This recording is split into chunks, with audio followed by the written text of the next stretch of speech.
Welcome, everyone, to the L7C Podcast Wrestling Edition. Today, we are back with a lot of wrestling news since the last time you heard from us. We have our wrestling expert, Mr. Consistent, Jacob Mason. How are you doing today? Yeah, I'm fantastic, buddy. How are you doing? I'm good, man. Every time we're like, we got a lot to talk about, and it's always the thing. We always have a lot to talk about.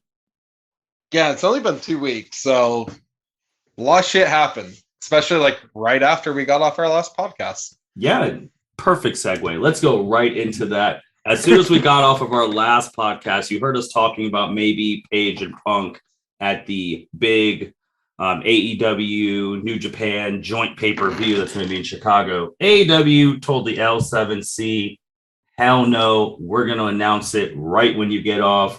So it is going to be Hangman Adam Page versus CM Punk for the AEW World Championship at Double or Nothing in the Paradise, Nevada T-Mobile Arena, May 29th. So 2 weeks away. Yeah, so that's the thing.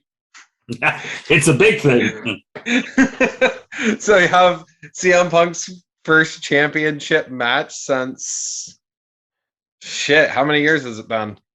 His last one-on-one title match is probably when he had the rematch against The Rock at that Elimination Chamber in 2013. There you go. It's almost been 10 years. Punk's got a championship match. A world championship match. Main title. Going to be the main event. What do you think's going to happen? Yeah, we got to make our predictions now because by the time you guys may hear this, will be right next to the event, and then we'll be reviewing it. Dude, this is actually really tough because I don't know if it's time for Hangman to lose, but I don't know if you want CM Punk to lose this match clean. Like, this is bad. They kind of booked themselves into a corner. I was thinking the same thing. This one's hard but at the same time, it's good because both guys either or guy, I should say, go over. Mm-hmm. I'm still going to be excited. Yes. Like me being the AEW mark, I would say that I am. Mm-hmm. I don't want to see, and I'm a massive Adam Page fan also, so like I don't want to see Adam lose. But at the same time, if he's going to lose, boy, losing to CM Punk is. I feel like you can't lose in that situation. Like you're still going over, even if you lose to Punk. And if you go over on Punk, damn, that really proves the amount of faith that AEW has in Adam Page. No, I hear you. I think my only problem is that they have Double or Nothing this month at the end of the month. And then next month is the Forbidden Door pay-per-view, which is going to be bigger than Double or Nothing. So that's why I'm thinking Punk may win, because then he could go into Forbidden Door, which is at Chicago, Illinois, United Center, legendary wrestling place. He can go in there as the champion. So then it's already selling tickets like hotcakes, but you have the hometown kid coming in. First time, like we said, being a champ in over a decade. That's why, from that standpoint, I think they're going to go Punk. But then it's like, does Page get a rematch? Does he fight someone from New Japan? Like, we still don't know who is getting booked against who in crossover wise. And I think that's what makes this match so hard to pick. Right. Because, I mean, early predictions for that, who does Punk face? Because Punk is going to either start the show or end the show. Yes. Yep. It's going to be one of the two. Who's he go against? Like my first thought, because we talked about this a few podcasts ago, is Okada. Mm-hmm. Which I think is going to have to be either Daniel Bryan or Bryan Danielson. Yep. Or CM Punk, I think, has to face Okada. If CM Punk wins the title in 2 weeks, he's going last. He's going to close that show. If he doesn't win, then he's going to go first. Exactly. But if Hangman wins, then who does he wrestle at the Forbidden Door because you want him to be your last thing because, purist champion goes last. I don't know. I mean, we also have the Kenny Omega wild card in there. We do. I mean, as of recording tonight, which is May 18th, we do have an AEW show starting up here in about an hour or less than an hour. Correct. And there's the big question of who's the Joker right now. That's what everyone in AEW is talking about. Who's going to face Samoa Joe in this Owen Hart tournament? Right. I mean, could Kenny make his return tonight? I could see it. Crowd would go wild for him versus Samoa Joe.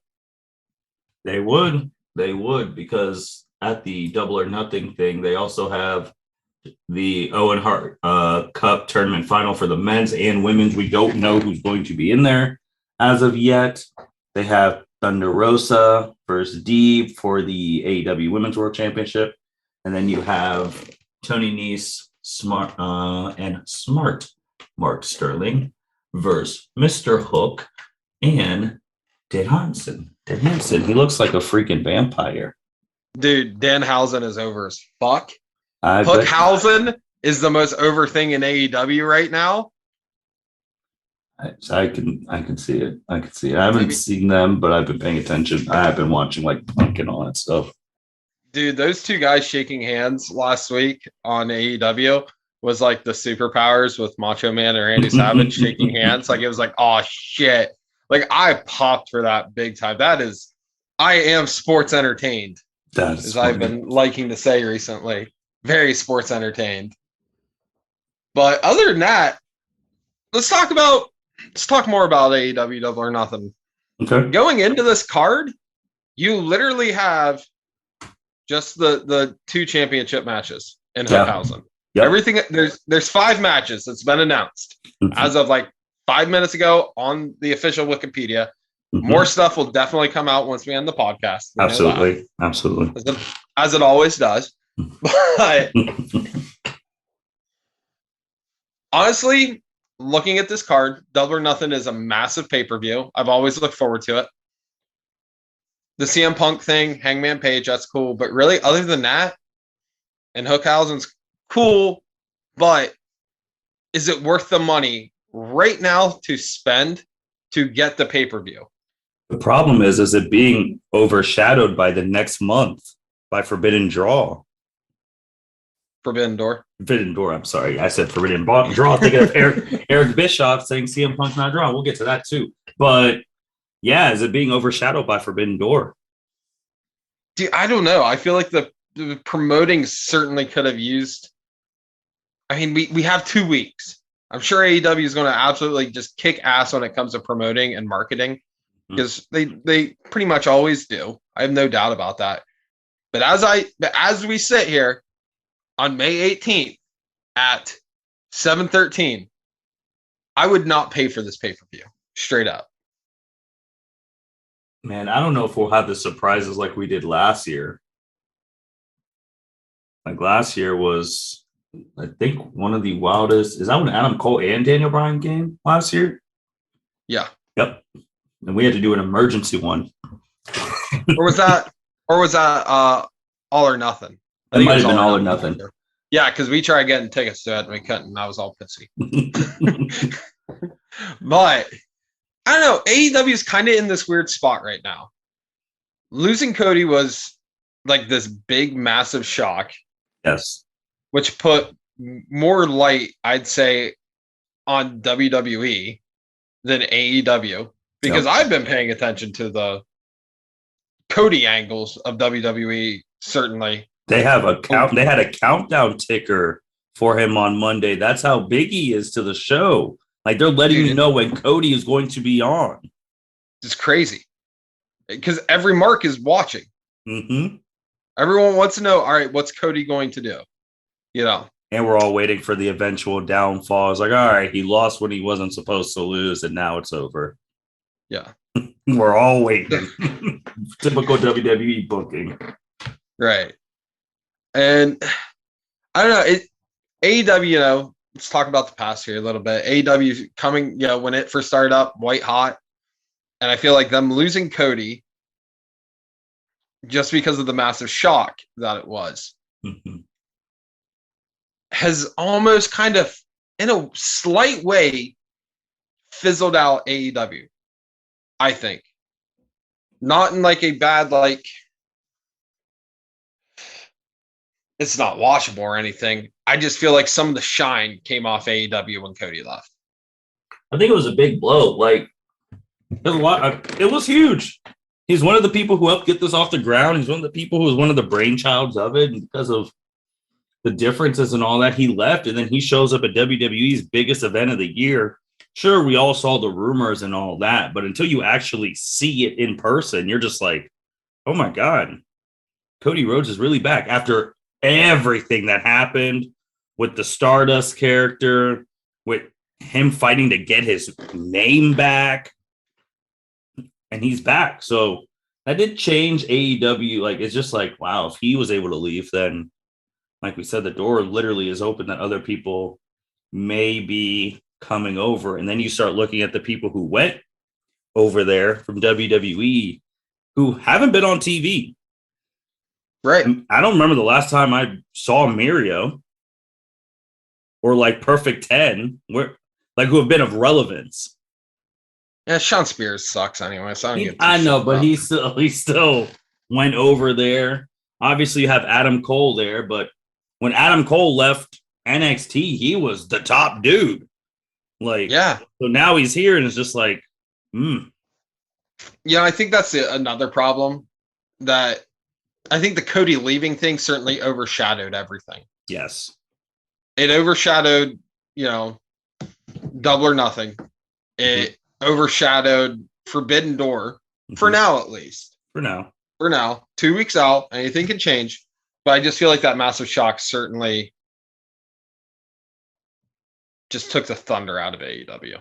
And Cody Rhodes, next WWE pay-per-view, Hell in a Cell, in a couple of weeks. Cody Rhodes is the front. He's the poster of it, right in the middle, which is crazy. I still find it weird. Fucking Hell in a Cell. I know. I don't really. In spring. Yeah, that scheduling was terrible. But I want to talk more about Mr. CM Punk, because we're going to stay on the AEW thing, because him and Eric Bischoff had a little social media exchange. CM Punk basically telling Bischoff that like the casual fans don't exist anymore. And that one I wholeheartedly disagree with. What do you think, Jacob? Oh, no, the casual fan is certainly a thing. I mean, it's after WrestleMania, so the casual fan, a lot of the casual fans dip in for the road to WrestleMania. Royal Rumble to WrestleMania, that's where your casual fans really show up at. But you still have your very standard casual fans. Oh, hey, my kid watches wrestling, so every now and then we throw it on or shit like that. So the casual fan's still real. Yeah. So the quote he said, Punk, wrestling Twitter needs to stop amplifying all the old head, bad faith, bad take, dipshits. They had their moment in the sun. Let them die in the dark with their ego podcast. Quote me. And I was just like, where the hell is this coming from? I can't believe Punk was talking about us on the L7C. I know. I know. But then Eric Bischoff, he came back and he's like, how do I define a casual fan? I don't know if there's one definition and everyone will have their own definition. I've always considered casual fans within the context of research as people who drop in once or twice a month and always have. They still like it. If there's nothing going on and they have some time and they don't have anything else they're really interested in and doing at the moment. That is what he said about the casual fans. And I wholeheartedly agree, just like what you said, man. There's a lot of people who just pop in during the Royal Rumble WrestleMania season, pop into SummerSlam, then they're out, come back in, watch it with their friends. They're not the ones really following it. They have their hardcore friends, or they have the L7C podcast to keep them informed on what's going on so they don't have to watch. Great plug. No, thank you. I was born for the wrestling business. But then Eric Bischoff, he took it to a whole other level. He's like, hey, let's look at how Punk has delivered since debuting on AEW. August Rampage, 1.1 million viewers. Now they're lucky to hit 500K. Dynamite, 1.7 million. Now they're lucky to break 900K. Pretty lame for a guy who thinks he's a bigger deal than Scott Hall, Kevin Nash, and Randy Savage. And dude posted the 18 to 49 viewership graphs. And then he kept going. He said CM Punk, he's convinced himself that he can win scripted fights, that he could win a real one. And then posted when Punk got smoked in the UFC. Dude, that's cool. Those are some shots. Eric Bischoff bringing the straight heat. Yeah. And I get it. Like once Punk called him out, he's like, all right, I'm going to take this to a next level. I'm going to get the graphs and all of that stuff, which I'll be interested to see what the ratings will be if Punk becomes champion on Memorial Day weekend. Because I feel like since he's come back, he's only lost once. And now it's to MJF, and he cheated to win in perfect heel fashion. He's only lost once since coming back. But that luster, like when he first came back, it's not the same.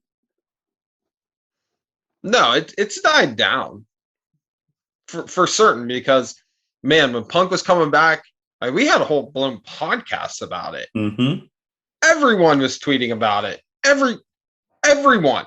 Grown men and women were crying when the music hit. Hell yeah. I mean, you had sports teams. I mean, I forget. I remember you said it. I just can't remember who it was. Was one of the, I think it was a basketball player. So like Chicago hasn't been this big since like Punk's coming back or some shit like that. Mm-hmm. Yeah, dude, it was wild. I mean, of course it's going to, I guess, go back to what I said earlier. Of course it's going to lose some of its shine. That's inevitable. But I think this is going to be tough, man, because he hasn't lost clean. I'm going to be very interested in that title match because that's going to decide booking wise for the Forbidden Door, unless they start announcing matches for that too this week. I mean, this AEW Dynamite that's going to happen tonight, I think it's going to be very interesting. But kind of thinking back to stuff I've said in the past on the podcast, F is going to be champion. Mm-hmm. I'm still sticking to that. That story writes itself with him and Punk. MJF can be like the only guy. I'm the only guy who's beaten you. Blah blah blah blah blah. Set it up for a big pay-per-view. Boom. Heel MJF as champion. Take my money. I'll even take it a step further. Opposite end. How long can AEW keep MJF? I don't see MJF. I know they're just promos about him, like, oh, I could go leave and all that stuff and get a whole bunch of money, which you can't, like how much longer until it's like, you know what? Now with Roman fully embracing the full-time, part-time champ, doing lesser days and stuff, and you want that heel there. How much does WWE is like, hey, how much do you want? I don't see MJF going. I mean, I said this about Cody too, I guess. I don't know. I don't see MJF going to WWE because I think MJF just likes doing his own shit. Yeah. And he's not going to be able to cut his vicious promos that he does in AEW. That's true. At the same time, when does Miz retire? Because when Miz retires, send all the money to MJF because there's your cheap heat constantly. Yeah, I agree. Now it's just one of those things where AEW is like, dude, if we don't pay people, now we're in that space. If we don't pay people, they could jump ship. I mean, they did just lose Stu Grayson of the Dark Order. He did. Which was kind of a shocker, because you saw Evil Uno there. And for those who do not know, when they came into, or before they came into AEW, they were Super Smash Bros. And then they came into AEW and started Dark Order. Jacob, I don't know if you've also saw this rumor, just one more thing on AEW Double or Nothing that's coming up Memorial Day weekend, about potentially 2 new championships debuting.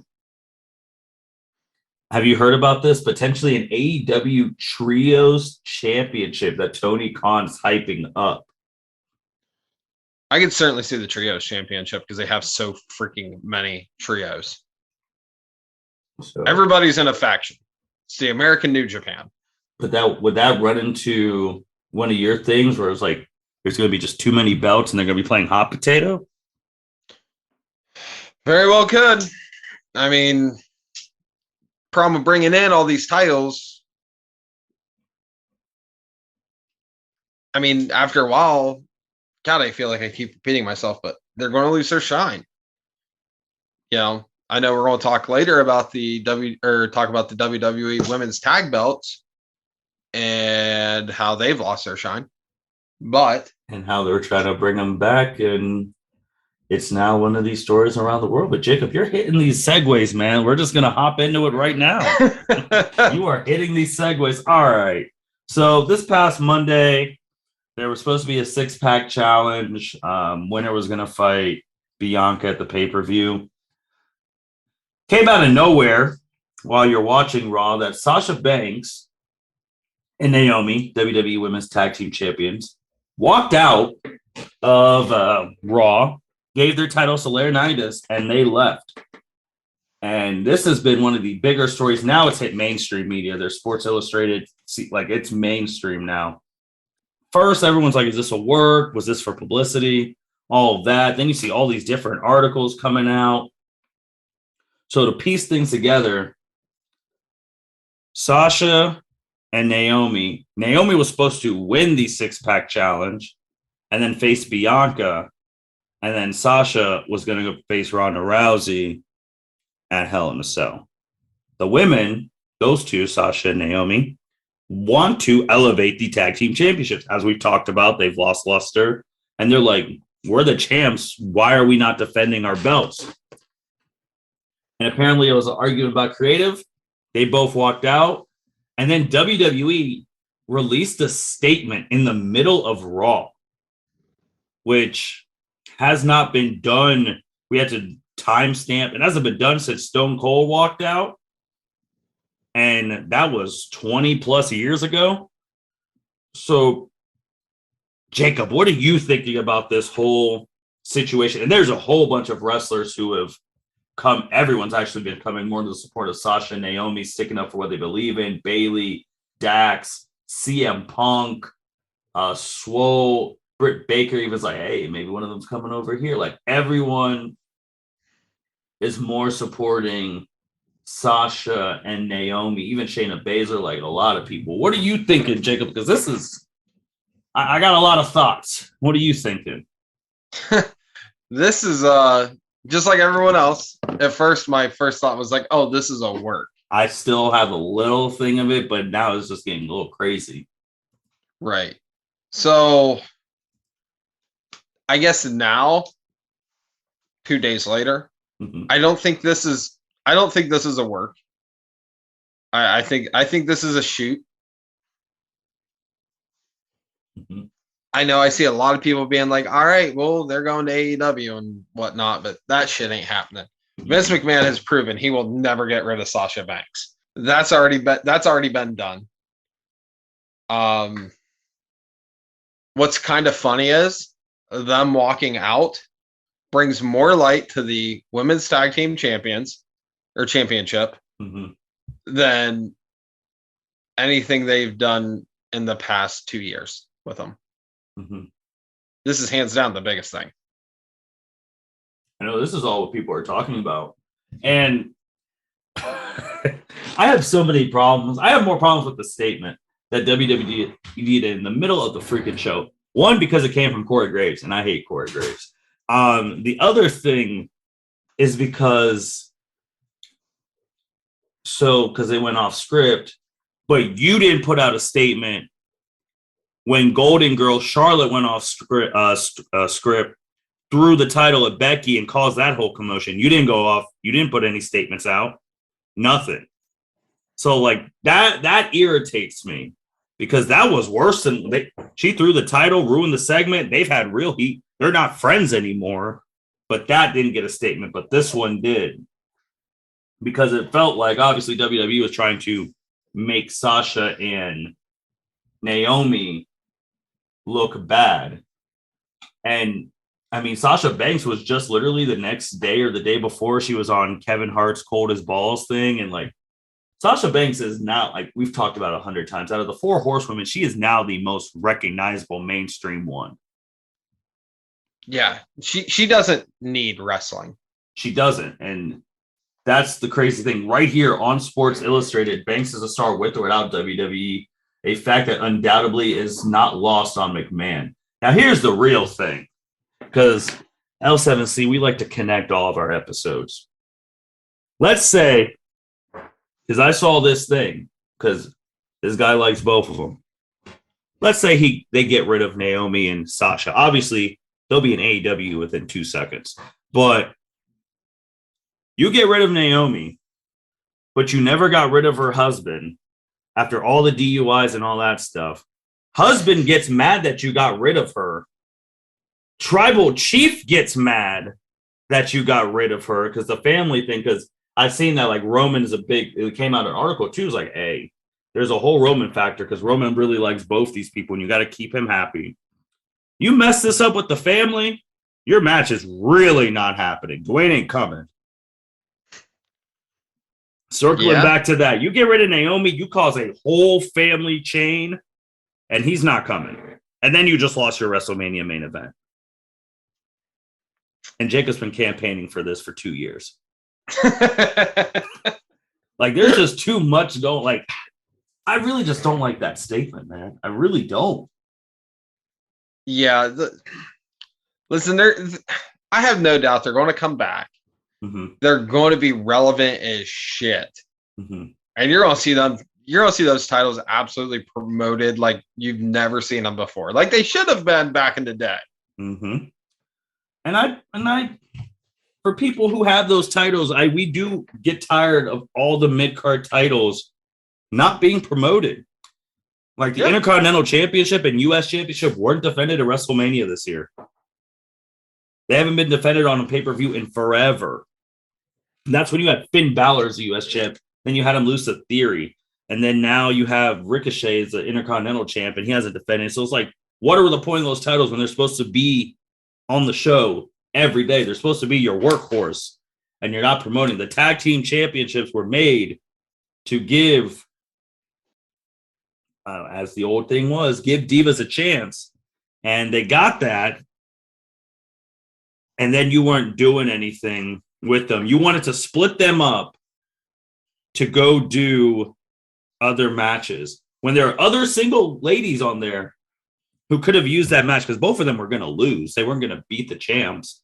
Why didn't you have Lacey Evans is back? Why don't you have Lacey go fight Ronda? Why don't you have Lacey go fight Bianca? That would have been perfect for Bliss and Lacey. They both came back, established them as big pieces. Title matches, first time back. Yeah. And that's one of those things with the Sasha thing more with her is so Charlotte's gone because she's going to get married this month. Congratulations to them.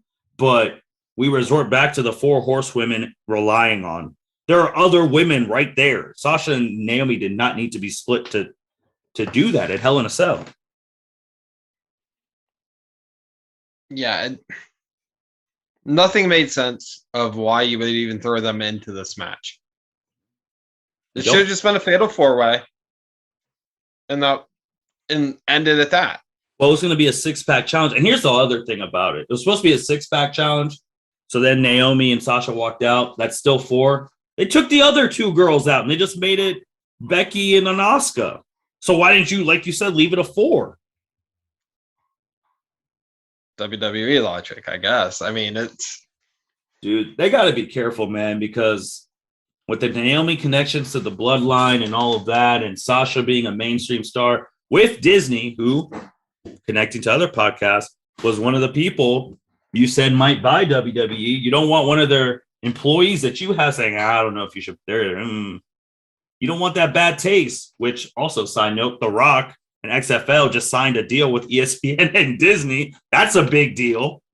Well, isn't Sasha also in The Mandalorian? Yes, yeah, she's on one of their shows. She has action figures. Multiple. Like she's in the multiverse. Basically, you could go buy the Sasha Banks. There are some people who don't even know she is Sasha Banks. They know her for her Mandalorian character. Yeah.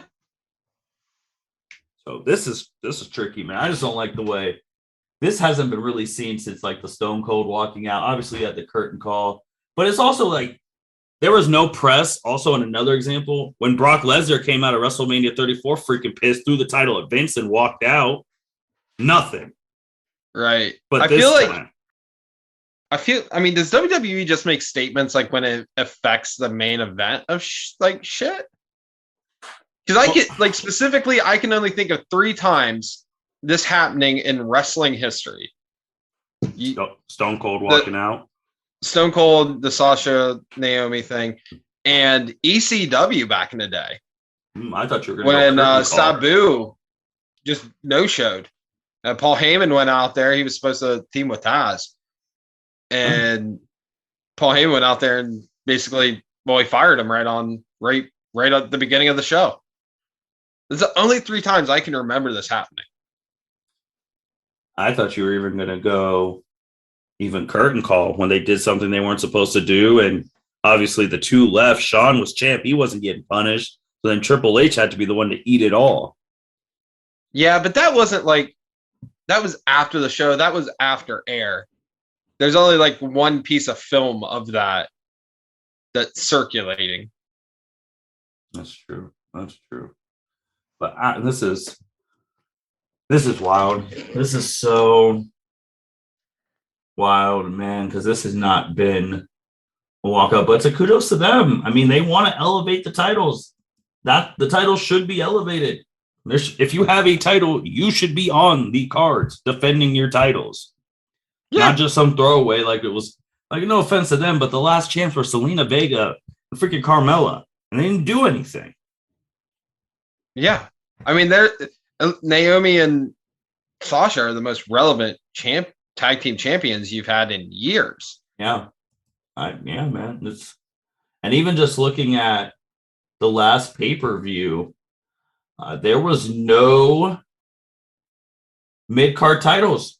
So there was no mid-card titles. The only titles defended were Rousey and Flair No, that was the only title because the Bloodline was a tag match. There was only one title defended on the last pay-per-view. Why are you watching if there's no time? How did Mancat Moss and Happy Corbin get on the card instead of your champions? And let's be real, this shit would have never happened back in the day when it was a pay-per-view style buy. Because no one would have bought the pay-per-view. That's another good, man, you're just rolling in the freaking segues into it. Because that was another thing. An article came out, it's WWE really doesn't have to quote unquote try because with these streaming stuff, the money's already guaranteed. Yeah. You're already getting paid from Peacock and all the other stuff. So it's why try? It's the equivalent of, preseason NFL or right before the playoffs in basketball. If you know you're in, I'm not going to waste LeBron. Yeah.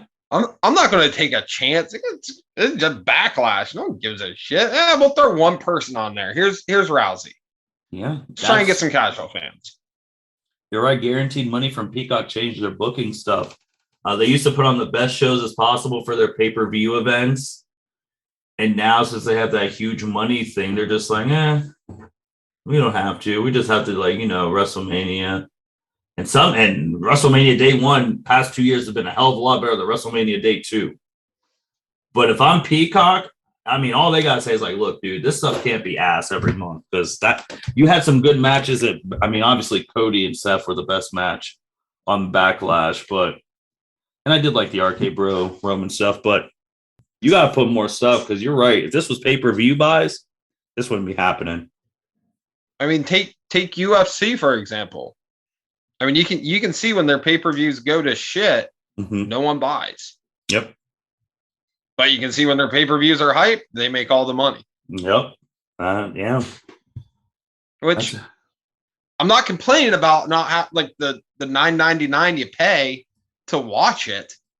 Like I'm glad they do that, but at the same time, like I still expect quality. I agree, man. It's some shit. We're gonna really have to follow it. It looks like they've taken them off the live event, so obviously they're not gonna be in Hell in a Cell. They weren't even gonna. We'll see what they do. We will see. When they come back, I mean, like I said, it's going to be the best thing for literally all parties involved. Like Vince should be sitting back laughing right now, just getting ready to count the money. Yeah, there'll be money. They're going to come back. They're going to be over as hell, and you're going to have some titles that are more relevant than they were before because absolutely.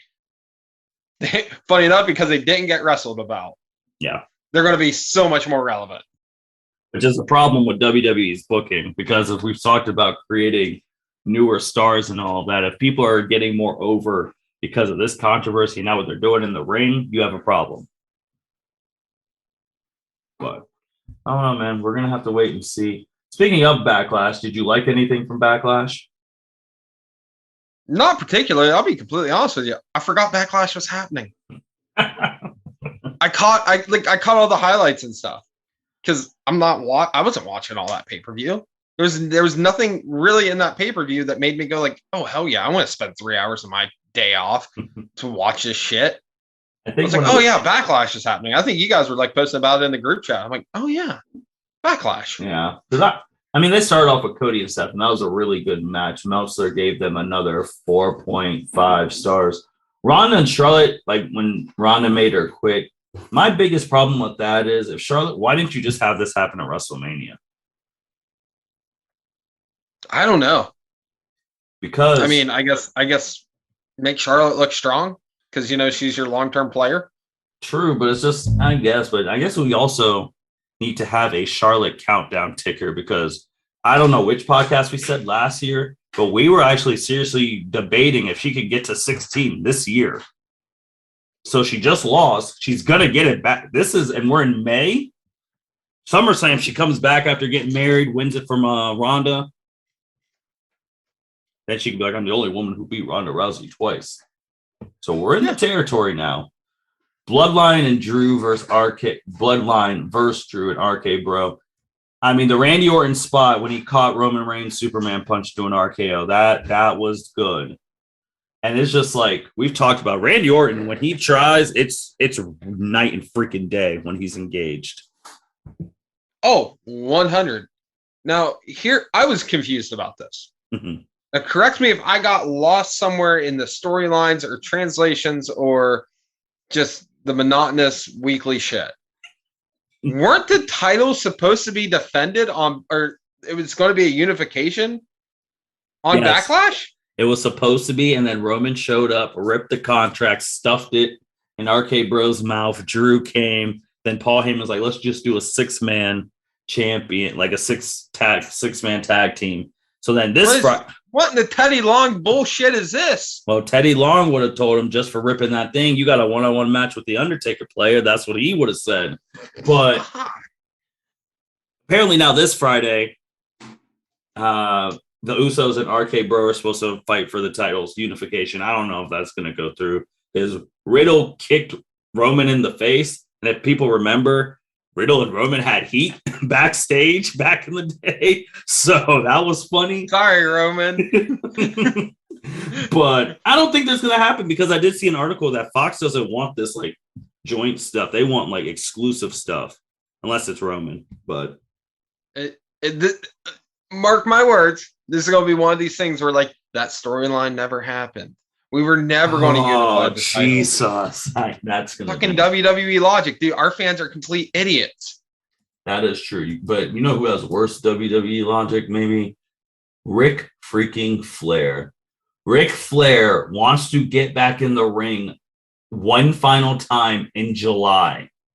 Ric Flair, who is 73 years old, wants to perform one last match July 31st. He's going to step into the ring at the Nashville Fairgrounds on an independent card that will stream live on Fight TV. What is he doing? Listen, man. Divorces and child support ain't cheap. What do you mean? And he just got a divorce. Support? And he is Lacey Evans' baby's daddy. Kayfabe's still real, damn it. I don't know. Funny enough, I had a guy come up to me at work today. Mm-hmm. All right. And he came up, slapped me in the chest and gave me a woo. He goes, well, what do you think? Woo's coming back. I'm like, yeah, of course Charlotte's going to be coming back. Because that's exactly what I thought he was thinking. Mm-hmm.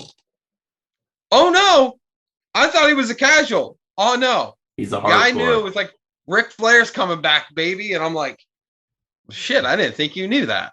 All right. Yeah, let's talk about it. It was kind of funny that we're talking about it tonight. But I don't know. Ric Flair needs that money, I guess. I would love to know his payday, though. What's Rick making? It's an indie show. It can't be.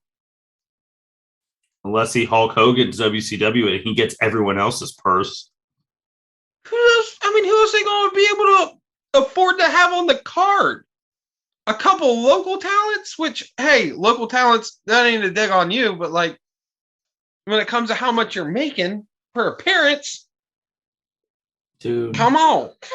This is wild, man, because just in 2017, he had bowel surgery. He had kidney failure. He had dialysis treatment. He was about to die. Yeah, we all thought he was going to die. I did. I thought he was going to die. And he survived. And here we are 5 years later. He wants to get in the ring at 73. Dude, you're a two-time Hall of Famer. You're a 16-time world champ. Your freaking daughter is like the top of the game right now. You don't need the money. She's got you. Like, this is dangerous. What happens if he dies in this match? Because then we have to come right on. Honestly, that might be the most Ric Flair thing ever. Like, if Ric Flair's going to go out, he's got two options. He's going to die in the ring, or he's going to die in a hotel surrounded by women and cocaine. That's your options with Ric Flair.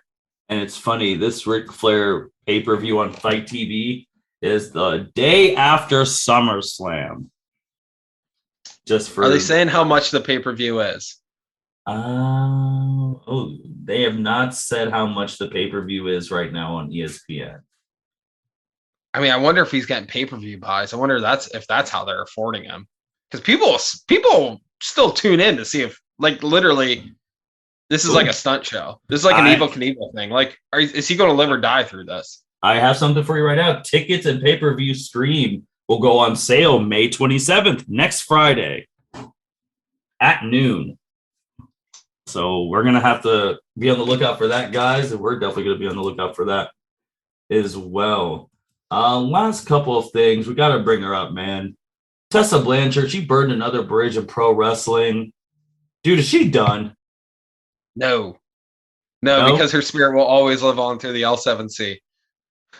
Like, she's beyond nuclear now. This is how bad it is. Like, what are we doing here? Like, what is wrong with her? All right, well, what's the story behind it? For all those who don't know. Let's see. Honestly, if you've been listening to us, she got released from Impact Wrestling in 2020 after no showing events for a year as well. Let's see. Started working on the WOW Women of Wrestling, but she had a recent fallout recently. Meltzer said that it's a belief that Tessa Blanchard's time with WOW has come to an end, and she has burned yet another bridge in pro wrestling. And then, of course, Blanchard is regarded nuclear, apparently, by WWE, but by potentially AEW, it's unknown where she'll end up. If anything, she hasn't tried OnlyFans yet, right from Ringside News. I mean, if anything, I think this brings up more the where's Tessa going conversation that we always just sprinkle in, like, personally. Because she's a free agent now. Mm-hmm. She's not exclusively with Women of Wrestling, which brings up, I mean, you have Stardom over in Japan, but I feel like she's going to go for big money. Does she want big money or does she want creative freedom? I think when you get to a point in your career, you want the creative freedom if you've already made the money. But has she made the money? That's a good question. She hasn't made that WWE money. She hasn't.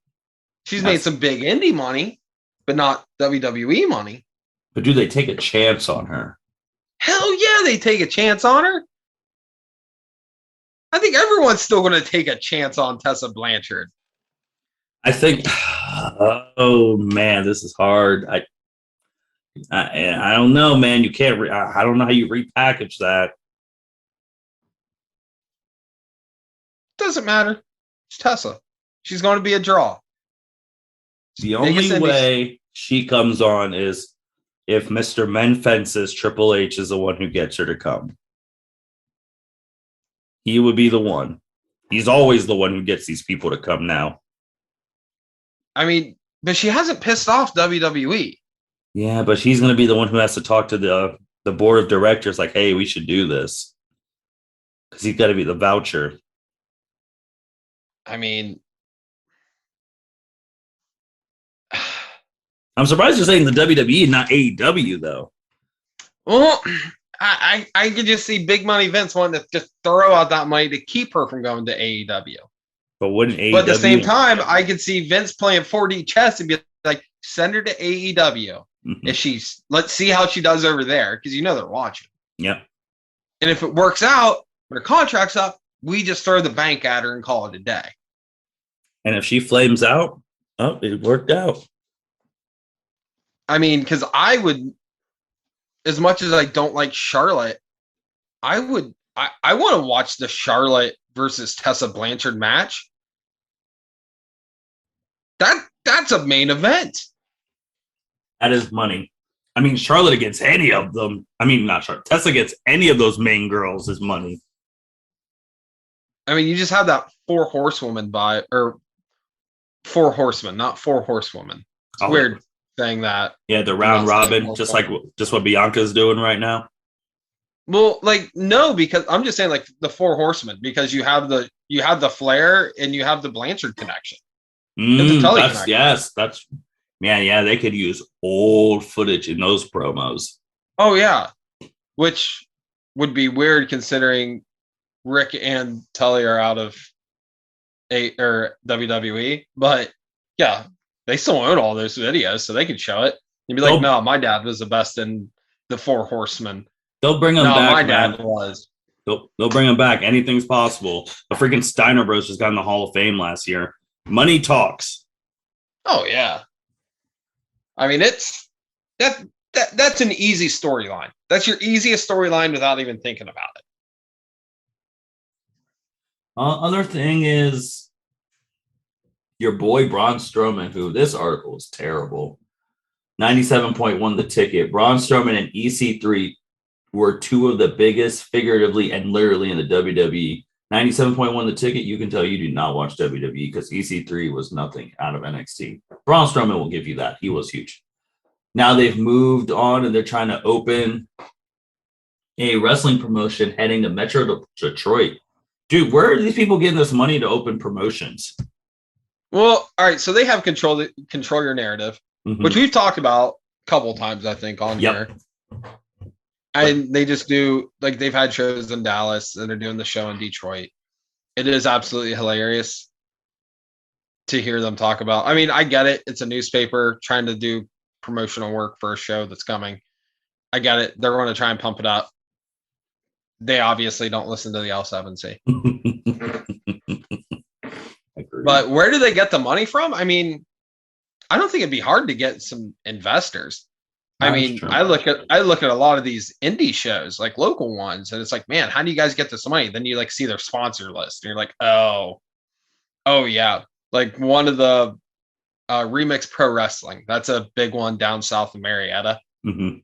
They put on a show once, maybe twice a year, and they bring in some absolute bangers of wrestling people in there, like top indie talent. And their sponsor list is just absolutely massive.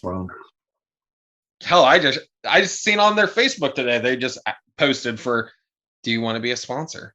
Do you want your name on this ringside apron? Well, Jacob, you should be like, how much does it cost? Because the L7C might want our names on this thing. I mean, I can message them. Might as well find out. We got some money in the account. We got some. And speaking of money, last thing, because we brought up Tessa, and we can't leave her out. Apparently, coming soon on 5/20, exclusive content from CJ Perry, aka Lana. God bless it. I mean, all right, let's go back to it. Let's tie back in old episodes, because L7C, rub the crystal ball. We predict the future. It was you, Martin. It was you that called this. Oh yeah. On the episode of the infamous third-party ban. Mm-hmm. And you asked the question, who does the OnlyFans first? Is it Lana? Time has come. Yeah. Lana's now an OnlyFans. Yeah, and debuting and everything. And she's not the first, but she is finally doing it. You did call that. Yeah, right? And she's going to make more money on that probably than she did in WWE times 3. Easily. But Jacob, anything else, man? This is an action-packed episode. It's right about to be 8 o'clock, which means things are about to happen. yeah. So let me see what. Oh, yeah. Let's talk about. Did you watch the Stone Cold sessions with Cody Rhodes? Yes. That's the best one I've seen in a long time. I mean, his things are always good, minus the Dean Ambrose interview he had. Mm-hmm. But I was shocked. They brought up frequently AEW. I mean, when he had Jericho on there, he brought it up. Yeah, but I don't know.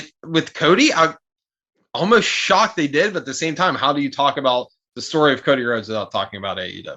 Yeah, and it always brings eyeballs. I remember the very first Stone Cold podcast a long time ago on the Young WWE Network, where Stone Cold's like, so do you want to talk about CM Punk to Vince McMahon?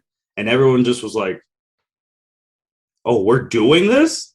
So Stone Cold's allowed to do what he wants. He's obviously earned that right. But no, man, it's something. Cody Rhodes, let's keep building. I can't wait till we're previewing the Cody Rhodes for someone for the big title, and oh Lord. I mean, they're booking him to be the guy. And if Roman Reigns doesn't want to work as much anymore, but he's gonna want to take some time off here soon. Yeah. Not soon. Give it a year. Yeah. But anything else, man? No, that is the wrestling news for the past 2 weeks right there. That really is. And with that being said, thank you everyone for listening to the L7C podcast. Remember, big AEW pay-per-view coming up in 2 weeks on the 29th. So the day before Memorial Day. So Memorial Day weekend, the whole thing, get ready for that. When that is over, in the next couple of days after, Jacob and I will be back giving you updates on Sasha Naomi, what's WWE doing. Did Punk win? If he wins, what does that mean? We're going to give you all those updates. And with that being said, this is the L7C podcast, signing out.